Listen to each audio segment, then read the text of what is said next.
नमस्कार, मैं हूं आपके साथ मयंक। आज 23 तारीख है। देखिए, इस वक्त की बड़ी खबर जो ईरान से आ रही है।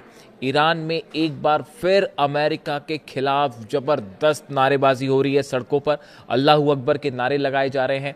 अली खामनेई साहब के हत्यारों से बदला लो, इस तरह की मांग हो रही है। और साथ ही ये कहा जा रहा है, death to America, death to Israel. एक बार फिर सड़कों पर हजारों लोग हैं और वो अमेरिका से बदला लेने की मांग कर रहे हैं। और इसकी एक बहुत बड़ी वजह है। देखिए, ईरान इराक बॉर्डर पर अमेरिका ने टॉम हॉक मिसाइल से हमले किए हैं। ये हमले खुजिस्तान के शालेमचे बॉर्डर पर अटैक किया गया। और सबसे गौर करने वाली बात यह है कि इस बॉर्डर से होते हुए ईरान से कई ज़ायरीन जो हैं वो करबला जा रहे थे, इमाम हुसैन साहब की दरगाह पर जा रहे थे, ज़ियारत के लिए जा रहे थे।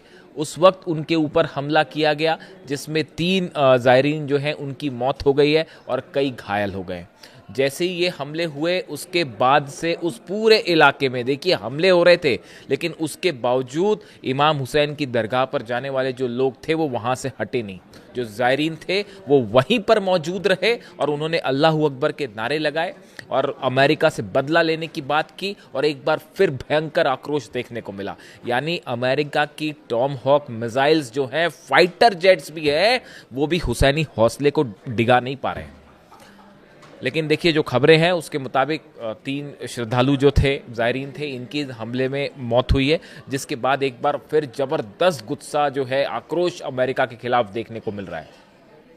इसके अलावा देखिए, एक और खबर ऐसी है जिनकी तस्वीरें मैंने देखी तो मतलब उससे इस पूरे जंग के दौरान जो सबसे दुख देने वाली तस्वीरें थी वो देखी है मैंने पिछले 1-2 दिनों के अंदर। देखिए, मिनाब में जो 168 लोगों की और बच्चों की खास तौर पर मौत हुई थी अमेरिका के टॉम हॉक मिसाइल हमलों में, इसमें से 32 बच्चे ऐसे हैं जिनके शवों के टुकड़ों को दफनाया गया है ईरान में। मैं आपको खबर पढ़ के बताऊं, more than 62 body fragments belonging to 32 students martyred in a US air strike on an Iranian elementary school have been identified through DNA testing and buried. देखिए, जो हमले हुए थे उसके बाद वहाँ जो छोटे छोटे बच्चे थे, फर्स्ट स्टैंडर्ड के, सेकंड स्टैंडर्ड के, थर्ड स्टैंडर्ड के, उन बच्चों में कई ऐसे थे बच्चे जिनके इस धमाके से शरीर के कई हिस्से हो गए थे और उसके बाद जो है उनके बॉडी पार्ट्स अलग हो गए थे। उनका डीएनए टेस्ट करवाया गया है और डीएनए टेस्ट करवाने के बाद जो है उनके जो बॉडी पार्ट्स थे वो उनके परिवार वालों को सौंपे गए और फिर उसके बाद उन्हें दफन किया गया है। उसकी तस्वीरें सामने आई हैं। वो तस्वीरें ऐसी हैं जो अगर कोई भी इंसान देख ले उसको तो पता नहीं क्या ही बीते और उस परिवार पर क्या बीत रही होगी, आप अंदाज़ा लगाइए। वो तस्वीरें ऐसी हैं कि छोटे छोटे कपड़ों में बच्चों के शरीर के हिस्से लिपटे हुए, किसी का हाथ है, किसी का पैर है, ऐसा हाल है वहाँ पे। उन सबको जो है सुपुर्द खाक किया गया। उनके परिवार वाले, उनकी माताएं वहाँ पर मौजूद थी और उनके पिता वहाँ पर मौजूद थे। उनको ये शरीर के हिस्से दिए गए और उन्हें जो है वो सुपुर्द खाक किया गया, दफनाया गया। 28 तारीख को ये हमले हुए थे। अली खामनेई साहब पे जिस दिन हमला हुआ था उसी दिन जो है मिनाब पर भी हमला हुआ था। देखिए, अब करीब 5 महीने होने को आ गए। 5 महीने बाद जो है अब उनके शरीर के हिस्से दफनाए गए हैं। इसके साथ ही देखिए, एक खबर और भी है। एक और बच्चा था जिसका नाम माकन नासिरी है।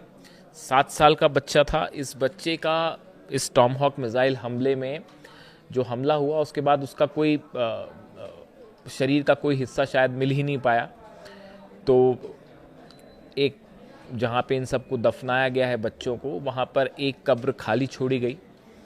वो इस बच्चे के लिए छोड़ी गई। 7 साल का बच्चा है। देखिए, Mojtaba Ghahramani, head of Hormozgan judiciary, said that despite multiple specialised search operation at the school, no trace has been found of 7-year-old Makan Nasri, a first grader who remains the only victim whose body has never been recovered. जो Hormozgan प्रांत है, judiciary के head हैं, उन्होंने बताया कि हमने वहाँ पर तमाम तरह के सर्च ऑपरेशन चलाए और स्पेशलाइज्ड सर्च ऑपरेशंस थे। उसके बाद भी इस बच्चे के शरीर के हिस्से नहीं मिल पाए और एक कब्र वहाँ पर खाली छोड़ी गई है इस बच्चे के लिए। इस बच्चे के पिता का भी एक बयान सामने आया है, जो ये पूछ रहे हैं कि मैं अपने बच्चे को कहाँ तलाशने जाऊँ। ये जो बच्चा है मकान नसरी, इनके पिता की तरफ से बयान आया है कि मैं अपने बच्चे को कहाँ छोड़ने जाऊं। An empty grave has been prepared for Makan while his personal belongings including a blood stained sweater and a sneaker are preserved in a glass display case at a nearby mosque. उसका जो sweater था एक, जो कि खून से लथपथ है, वो मिला है। उसको वहाँ पर पास की एक मस्जिद में एक ग्लास के अंदर सुरक्षित रखा गया है। तो देखिए, ये तस्वीरें ऐसी है जो बता रही हैं कि वॉर क्राइम्स क्या हो सकता है। इससे घटिया हरकत मैंने तो अपनी जीवन में शायद ही कभी देखी हो, जिसमें 168 बच्चों के ऊपर हमले किए जाते हैं टॉमहॉक मिसाइल से। सोचिए, आपके भी बच्चे होंगे, आपके घर में भी बच्चे होंगे, मेरे घर में भी बच्चे हैं, पढ़ने जाएं स्कूल, उनकी माताओं ने जो है उन्हें तैयार करके स्कूल भेजा था और वहाँ से खबर आती है कि वो किसी का हाथ वापस आया है, किसी का पैर वापस आया है। इससे शर्मनाक घटना इतिहास में कोई नहीं हो सकती। इसकी जितनी आलोचना की जाए वो कम है। और पूरा ईरान एक बात मांग रहा है कि जो डील गई वो भाड़ में गई डील। 168 बच्चों के हत्यारों के साथ डील नहीं हो सकती। आपके अगर बच्चों को कोई मार दे तो क्या उसके साथ डील करोगे आप? खामनेई साहब को जो शहीद कर दे उनके साथ डील करोगे? कई लोग मुझसे सवाल पूछते हैं कि मयंक जी, आप डील के फेवर में क्यों नहीं रहते? मैं इसीलिए फेवर में नहीं रहता। ये वॉर क्राइम है, हत्यारे हैं जिन्होंने ये हत्या की है, खून बहाया है, दे आर वॉर क्रिमिनल्स। और मेरे को ये बोलने में किसी से कोई न डर है ना आपत्ति है।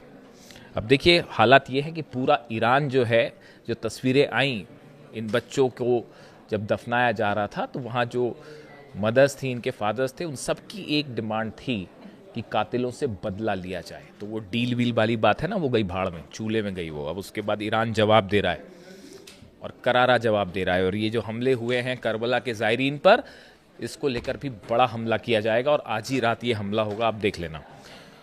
जॉर्डन में जो हमले हुए हैं ईरान की तरफ से प्रिंस हसन और किंग फैजल बेस पर, एक बार मैं फिर इसका जिक्र करना चाहूँगा। देखिए, 2 बेसेस ऐसे हैं जॉर्डन के जहाँ पर कुछ बड़ा मिस्टीरियस हुआ है, जिसका सच अब तक सामने नहीं आ पाया है। ईरान का दावा है कि यहाँ पे कई अमेरिकी सैनिक मार दिए गए हैं। देखिए, यहाँ पर जो है वो मिसाइल्स गिरी हैं, उसकी तस्वीरें सामने आ गई। खुर्रमशहर 4 मिसाइल मारी गई थी वहाँ पे, और हैंगर्स तबाह हुए। पहले भी 1-2 दिन पहले के हमले की बात नहीं कर रहा हूँ मैं, कल के हमले के पहले जो हमले हुए थे उसमें तो 3 सैनिक मर गए थे, वो अमेरिका ने मान लिया और जो भी तबाह हुआ था। अब ईरान का दावा है कि हमने एक बार फिर से F-15 जेट का हैंगर था वो तबाह कर दिया है। कई बैरक्स और हैंगर्स ऐसे हैं जिसमें अमेरिकी सोल्जर्स मौजूद थे, वो रह रहे थे, उस पर हमले किए गए। और ईरान का दावा है कि बड़ी संख्या में यहाँ कैजुअलिटी हुई है। नंबर नहीं बता रहा ईरान भी अभी, लेकिन ऐसा बोला जा रहा है कि बड़ी संख्या में अमेरिकी सोल्जर्स घायल हुए हैं और बहुत सारे सोल्जर्स की मौत हुई है। इसका बात सच्चाई क्या है सामने आने में टाइम लगेगा, लेकिन कई हेलीकॉप्टर्स तबाह हैं, MQ-9 ड्रोन्स तबाह हैं। इसके अलावा यहाँ पर C-17 प्लेन्स के भी तबाह होने की खबरें हैं। यानी जॉर्डन में बड़े हमले हुए हैं और ये 2 बेसिस पर जो नुकसान पहुंचा अमेरिका को, इसकी सच्चाई अभी बाहर आनी बाकी है। देखिए, डोनाल्ड ट्रंप ने कहा कि अगर अब एक भी जहाज़ पर हमला होगा तो बदले में पुल उड़ा दिया जाएगा एक, और एनर्जी सेक्टर उड़ा दिया जाएगा। तो नतीजा आप देख ही रहे हैं, पता हो गई आपको। हूती ने सऊदी के 2 टैंकर्स तबाह कर दिए हैं और हॉर्मुज़ में भी ईरान ने जो है एक जहाज़ को फिर ठोक दिया।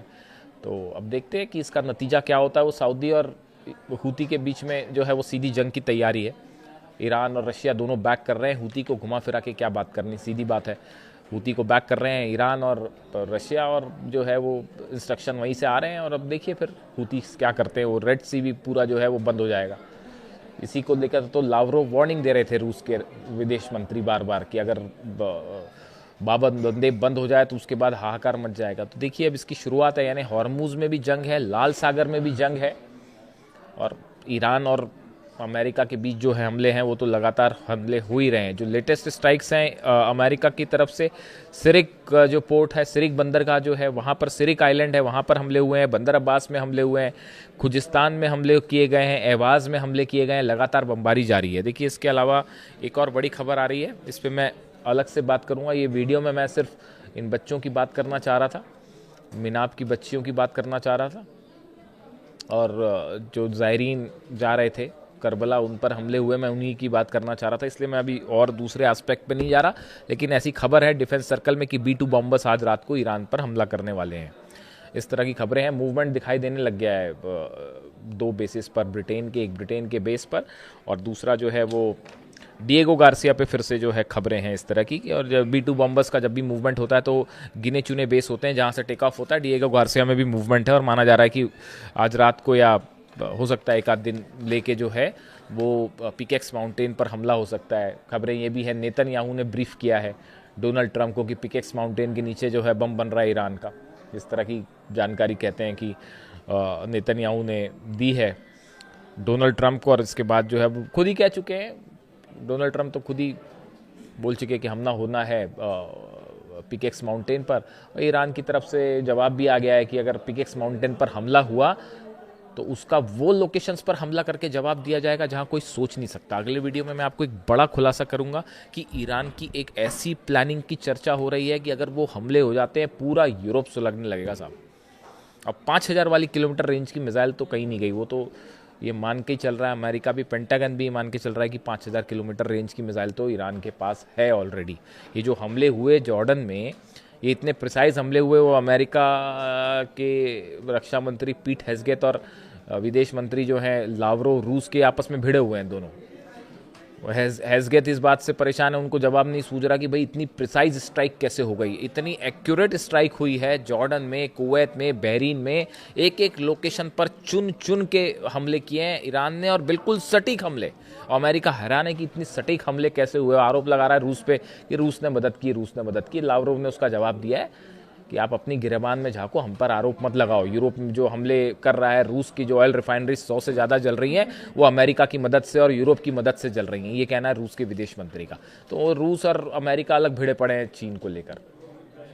तो हालात जो हैं वो एक बेहद भयानक बड़ी जंग की तरफ जा रहे हैं। हम सबको इंतजार इस बात का है कि क्या B-2 बॉम्बर से पिकेक्स माउंटेन पर हमला होता है। अगर पिकेक्स माउंटेन पर हमला हुआ, ये जंग का सबसे बड़ा टर्निंग पॉइंट होगा और उसके बाद ईरान भयानक हमले कर सकता है। देखिए यहाँ पे है, एक बार फिर मैं इस बात को दोहराना चाहूँगा, किसी ने मुझसे ये बात कही थी कि चाहे अमेरिका जितने हमले कर ले, मिनाब पर जो हमले हुए, चाहे ज़ायरीन पर हमले हो रहे हैं या इंफ्रास्ट्रक्चर पर हमले हो रहे हैं, ईरान की आम जनता पर हमले हो रहे हैं, जितने हमले कर लें, डोनाल्ड ट्रंप जो है टॉमहॉक मिसाइल्स ले आएँ, लेकिन वो इमाम हुसैन वाला हौसला नहीं ला सकते। आप जो है F-35, F-15, F-18 जेट्स ले आइए, लेकिन खामनेई साहब वाली हिम्मत आप नहीं ला सकते। आप तमाम एयरक्राफ्ट करियर्स अपने ले आइए, लेकिन ईरान में जो शहादत, देश के लिए शहादत देने का जज्बा है, वो किसी शेयर बाजार में नहीं मिलती। तो लाख कोशिश कर ले अमेरिका, ईरान हमेशा से ईरान भारी पड़ा है और आगे भी भारी पड़ेगा। कमेंट करके बताएं आपकी क्या राय है। Thank you so much.